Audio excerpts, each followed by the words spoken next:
Hey guys, it's Bobby Legs, and welcome to another episode of Bobby Legs Loves Watches. And I hope everybody is healthy and safe out there. And thanks for taking the time out of your day to stop in and watch this video.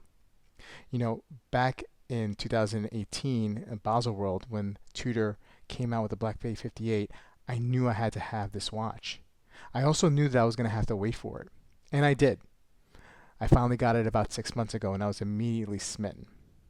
So now it's probably the right time to do a 6 month review to go over and see if I'm still feeling the same way about the watch, if I'm still in that honeymoon phase. But before we continue with the review, please remember to like and subscribe and click that bell icon to get notifications when I upload new videos. I love making these videos, and I hope you like them too. So let's get started with that review.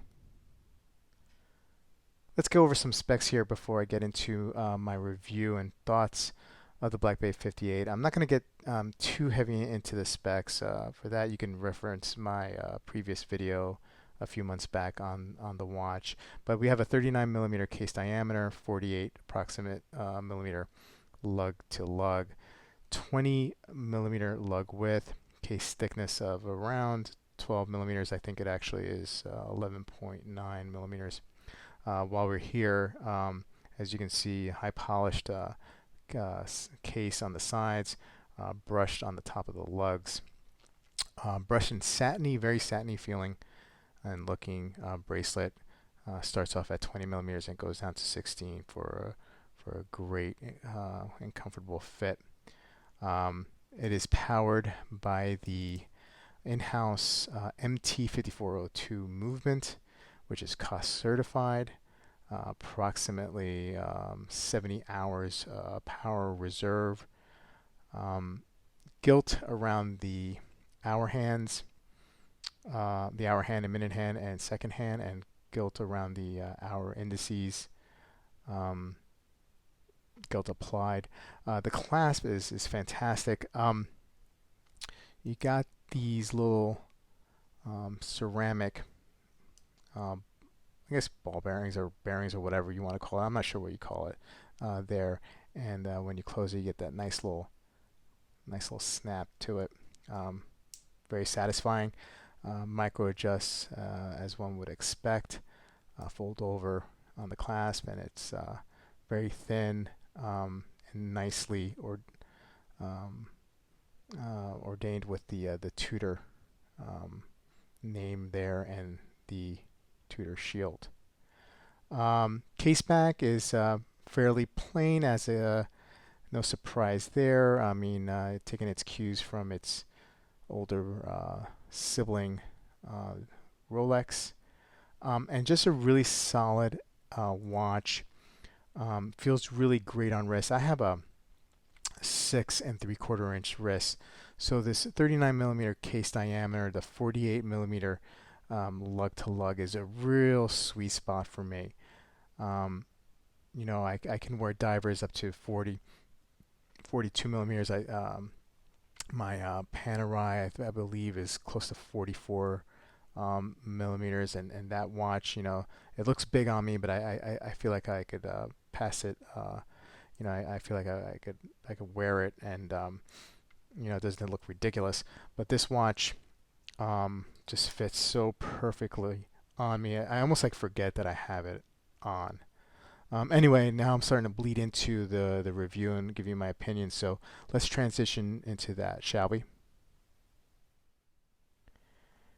So as I mentioned in the intro, once I saw this watch come out in Baselworld 2018, and after being in a hiatus of collecting watches for a while and seeing this watch, I knew I had to get it, and it really got me back into collecting. Even though I wasn't able to acquire this watch as soon as I saw it or anytime soon after that, it did bring me back into collecting watches. I started getting interested again. I had lost the enthusiasm for watch collecting for a while, and Great Recession of 2007, 8, and 9, kind of starting over, switching careers. I had a lot of things going on, getting married, starting a family. So there was a lot of things that got in the way to my hobby. But like I said back in 2018 when I first saw this watch, things changed for me. Things changed the way I felt about Tudor because I wasn't really attracted to Tudor watches before. Um, and partly, well, mostly because of the snowflake hands. And then, seeing this watch in 2018 really, really changed that. And it also, like I said before, got me back into collecting watches. And it's funny, I don't know what this says about me per se. But having an object like this, when I wear it on wrist, I like the way it makes me feel. I'll put it out there. Maybe that's shallow, or not. I don't know. Maybe it's okay for objects to make us feel good. Um, you know, um, but when I put this on wrist, when I look at it, um, I feel something inside me that feels a sense of adventure or even a sense of confidence when I wear this watch. Not sure if anybody else feels that way. Um, I think maybe some people do. So I feel like I'm not alone when it comes to that. But that's what this watch does for me, And maybe there's a watch out there that does that for you, or maybe it's not a watch. Maybe it's a car or a motorcycle or whatever that thing is. Maybe there's something out there that makes you feel great. Um, Look, there's other things in my life that make me feel great. Of course, my family, my job, my home, where I am in life, all those stuff, definitely matter and matter more than this watch. But I'm just telling you and just being honest how I feel when I wear this watch. So I don't want to continue talking too much more about how this watch makes me feel emotionally. But I do want to talk more about Tudor and the Black Bay line, and specifically the Black Bay 58. For a while there, Tudor kind of felt like, at least in the States, fell off the face of the earth, and they made a roaring comeback in 2014, 2015 with the Black Bay series, and it really has been a very good alternative, especially the Black Bay to the Rolex Submariner, in my opinion. Um, I had been obsessed with getting a Submariner for a really long time. Actually, back in 2007, I went to go buy one, and I got kind of talked out of it. And I bought something else, and I immediately regret it. And I've been chasing that ever since for the last good 13 years until I saw this watch. And even knowing that I was going to buy this eventually, this watch, I still felt deep down inside that I really needed to satisfy that itch of the Submariner.